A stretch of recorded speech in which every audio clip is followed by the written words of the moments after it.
Hi, and welcome to this very quick organisational change management refresher. So moving into the SIAM environment, the SIAM ecosystem is a big change. It's a journey. You need to start organisational change management before the implementation stage in the roadmap. Don't leave it too late. So there's 4 stages in the roadmap. You've got your discovery and strategy, your plan and build, implement, run and improve. So you definitely want to be thinking around and putting plans into place in the discovery and strategy and plan and build phase. It's about getting people to be prepared to accept and support that change and the journey. It can be wide, it can cover roles, it can cover new ways of working, a new system, for example, or a different organisation structure or different technology or tooling, sometimes even just terminology. ADKAR is an approach. There are other approaches, and in fact some organisations even have their own version of organisational change management. The main gist though, it's about having a goal and having an outcome. Make sure it's outcome based and outcome orientated. There's 5 stages in the ADKAR approach, 5 milestones to go through. If you follow these, you've a much greater likelihood of the change being successful and being delivered as you want it.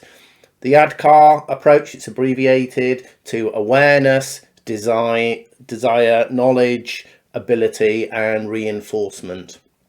So let's dig very briefly into each one of those. Awareness, so it's about the individual's understanding of what the change is, what the drivers behind it are. So in SIAM, remember the generic drivers, we've got service satisfaction, service and sourcing landscapes, operational efficiencies, external drivers and commercial drivers.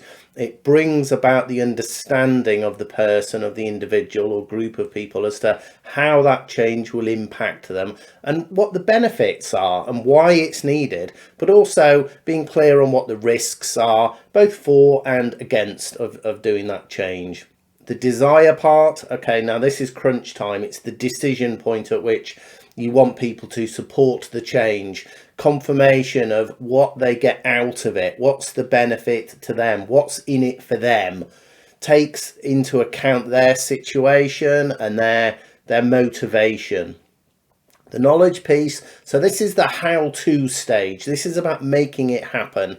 This is the thinking through the process and the model. How's this going to work? The training and the education, the guidance, skilling up, coaching, one-to-one guidance, and process understanding and roles and responsibilities. RACI matrices are a particular favourite of mine in terms of who's responsible for something, who's accountable for something, who needs to be consulted and who needs to be informed. So the roles and responsibilities. The ability bit is around capability. Don't just think because you've trained somebody now they have that capability and now they have that competence. It's more than that. You can't just put a tick next to yes, I've trained. So for example, you can't send an email to somebody with a document saying here it is, this is how you now do it. That's not training. That doesn't mean just by doing that they're now capable or they have the competence to perform that activity. Is the performance right? And again, it's abilities, aiming at the goal and having that outcome.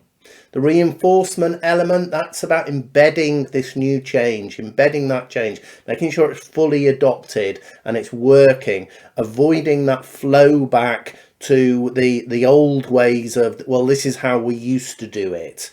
No, this is the new way of working. This is the reinforcement element of this is the new way we are doing things. I know there was an old way of doing things. This is the new way. And then recognition of that change as well. So making sure that it's clear the change has now been completed and it's been a success. And then finally, some challenges in organisational change management, certainly that I've come across over the years. Moving new service providers into the ecosystem, moving existing service providers out of an ecosystem, perhaps retiring them. Other issues there around unclear governance and accountability over cross-functional teams, like who's accountable, who's responsible for these various elements. There may be a situation where service providers have different accountabilities, or maybe service providers don't get on in this new collaborative approach way. Things like if you did a phased approach earlier on in your roadmap as opposed to a big bang, it may be possible you've got some service providers that are still outside of the governance structure. They're outside of that SIAM model. It's the new ways of working. So anything that's new ways of working, anything that's a culture change, it's a challenge. It's difficult. Demonstrating service integrators' impartiality, again, is really difficult in terms of being able to demonstrate. You have to make sure there's a collaborative, a fair and impartial environment. That's a challenge. Can be done, of course it can, but it's not an easy thing to do. And perhaps if some of those systems or processes or however it used to operate in the old way, if there's no automation, it may feel that it's more work. And like with lots of things, if you miss a step out, so we've got add car there, and each one of those is a step. If you miss one of those steps out, or you don't complete a step fully, that will come back to bite you at a later stage. That you really do have to make sure all of those stages are completed.